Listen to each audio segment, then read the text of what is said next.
El Pogwa es una técnica ancestral que encontramos en el libro tibetano de los muertos. Es una parte de la técnica que aparece sobre qué hacer con la persona cuando ha fallecido. Y los monjes, los lamas del Tíbet, es algo que descubren aproximadamente en el siglo XIV, porque hay un Buda en el siglo VIII, hindú, que se llama Padmasambhava, emigra al Tíbet para introducir precisamente el budismo, porque el príncipe que hay en esos momentos en Tíbet lo que quiere es que no haya más guerra. Están constantemente con guerras tribales. Entonces, en ese momento, él observa que en India y China, que el budismo está completamente asentado, ya llevan varios siglos de budismo, no hay guerra, y entonces dice, me voy a traer a maestros chinos e hindúes de budismo para pacificar esto. Y cuando llega Padmasambhava, que ellos le consideran el segundo Buda, de hecho 1200 años antes Buda ya habló de él, que vendría, pues es la persona que en un momento determinado escribe los textos del libro de los muertos tibetano, muy mal traducido, porque realmente se llama el despertar a través de la escucha en los estados intermedios. Eso es lo que significa el Bardo Todol, pero lo hemos traducido como el libro de los muertos tibetano, que es horrible. Entonces lo que te habla es de un despertar a través de la escucha y de estados intermedios. Luego ya te está diciendo que la muerte no es la aniquilación, que es lo que pensamos. Y dentro del bardo está lo que es el Pogwa. El Pogwa es una técnica de transferir la conciencia a estados más elevados. Exactamente eso es el Pogwa. Como se trata de elevar el nivel de conciencia, es una práctica que podemos hacer en muchas situaciones. Yo en concreto en el libro hablo de varias opciones. Primero, cuando ha fallecido un familiar recientemente. Ese es, digamos, el ideal. Entonces practicas durante 49 días para esa entidad que ya partió. Y lo que intentas es ayudarle a adaptarse a esa otra realidad, para la que generalmente nadie nos da instrucciones previas.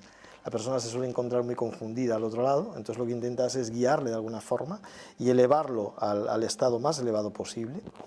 Y esa sería, digamos, la práctica inicial, la más básica. Luego podríamos hacerlo también, por ejemplo, para personas que ya fallecieron hace mucho más tiempo, pero que quedaron cuestiones sin resolver con ellos. Entonces, en la propia práctica del Pogwa, puesto que trabajas con la eliminación del sufrimiento, con el perdón, con la paz, con elevar todo lo aprendido a lo largo de las existencias y demás, es una forma muy bonita de eliminar el posible conflicto residual que pudiera haber ahí, o algo que dejaste sin hacer con esa persona que ya se marchó. Es una forma de retomarlo y de cerrarlo. Entonces, cierras bien con las entidades que se han ido. Tú, desde luego, si lo haces desde esa perspectiva de aquel que ya partió, lo que vas a hacer es que vas a tener un duelo mucho más fácilmente elaborado que una persona normal. Y además, ese duelo, tú te pones un momento de inicio y un momento de final. Entonces, hay un momento en el que ya te despides definitivamente y cierras. El duelo no queda abierto, queda cerrado. Es muy interesante. Y luego la otra parte del Pogwa es cuando uno la practica para sí mismo, que es la otra parte que a mí me parece muy interesante. Cuando yo lo que haría es recomendar a cualquiera, es decir, si tú aprendes la técnica, hazlo por lo menos una vez al año. Es como actualizarte, como hacer limpieza, como ponerte al día. Es vivir al día y no ir dejándote residuos de conflicto, residuos de malestar, cosas sin resolver, etcétera, etcétera, que eso es lo que nos sobrecarga y lo que nos hace difícil el tránsito al otro lado, a la otra existencia. No necesitas más de 20 minutos, es una visualización, por decirlo de alguna forma. Lo que pasa es que a menudo pensamos que una visualización es una cosa, digamos, con poca potencia o con poca fuerza, y no es cierto. El cerebro no distingue la realidad externa de la realidad interna. Lo que tú visualizas, si lo haces con riqueza de imágenes, si lo haces visualmente, auditivamente, táctilmente, olfativamente, si tú revives la situación, el cerebro no distingue si eso es real o no es real. Entonces, es una visualización que no tiene por qué llevarte más de 20 minutos practicarlo.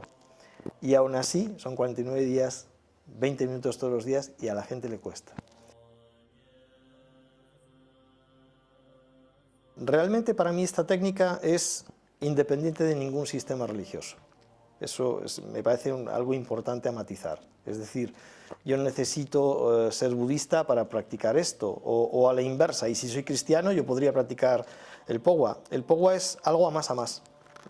Entonces, y al contrario, yo pienso que muchas veces los que dicen creer solo creen lo que les interesa, y la parte que no les interesa no la creen. El cristianismo te dice que tú vives eternamente, y sin embargo muchos cristianos no se lo creen. Entonces esto es muy paradójico. Aquí de lo que te habla es de que hay, la existencia y la vida son cosas distintas. Eso es lo primero que tú tienes que entender. Entonces, me parece que es, si me lo permites, Lourdes, una cuestión de cultura. Es decir, el occidente actual me parece la sociedad menos preparada o peor preparada para afrontar el concepto de muerte y de trascendencia que hay en toda la historia de la humanidad. Entonces, creo que desde ese punto de vista, aunque solamente fuera por cultura, para mí debería ser una lectura obligada, porque te lleva a entender la vida de una forma diferente. Es decir, ya no es un tema religioso, es un tema de, ¿y si tú fueras eterno?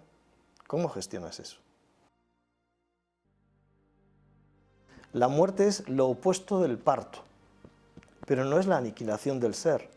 Es decir, tú has sido regalado con la existencia y tú existías antes, ahora que estás en la densidad y después. Entonces, cuanto antes sepas eso, mejor. La falacia viene de que te miras en el espejo y te crees que lo que ves eres lo que eres. Y no es verdad. Esto es un vehículo extraordinariamente temporal, con una existencia terriblemente breve. Las canas, las arrugas, la enfermedad te dicen que estás de paso. Entonces, lo que tienes que hacer es empezar a pensar que lo que tú estás viendo es un vehículo que envejece muy deprisa, porque vivimos en una sociedad de consumo, de desgaste. Entonces, ese desgaste se refleja en todos nosotros, en un entorno contaminado, etc. Esto no está preparado para que tú sobrevivas y lo hagas mucho tiempo. No está preparado para eso. Entonces, ese recuerdo, estás por aquí de paso, trata de aprender todo lo posible. Y si tú eres eterno, entonces es que has venido por alguna razón. El drama no es la muerte, es que hemos olvidado quiénes somos. Es que hemos olvidado de dónde venimos y hemos olvidado a dónde volveremos. Ese es el drama. Los otros dos libros anteriores, que es La conexión perdida, es el que más relación guarda con este libro, porque ahí lo que estoy hablando es esa conexión interna que se ha perdido. Sí tiene un cierto vínculo con Pogwa. Todo viene de mi práctica, de mi iniciación en meditación, en Zen y en yoga, en un momento determinado.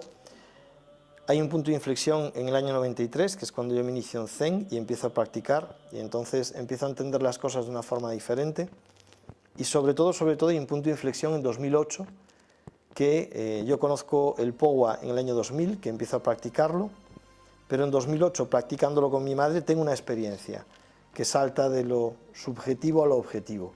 Y en ese momento es cuando yo recibo, digamos, un mensaje muy contundente, y entonces me planteo que ese mensaje además no es solo para mí, sino que es una responsabilidad compartir con la sociedad este contenido, este conocimiento que yo he adquirido. Realmente este libro, hay libros que uno escribe para sí mismo, este libro ha sido escrito para la sociedad, realmente.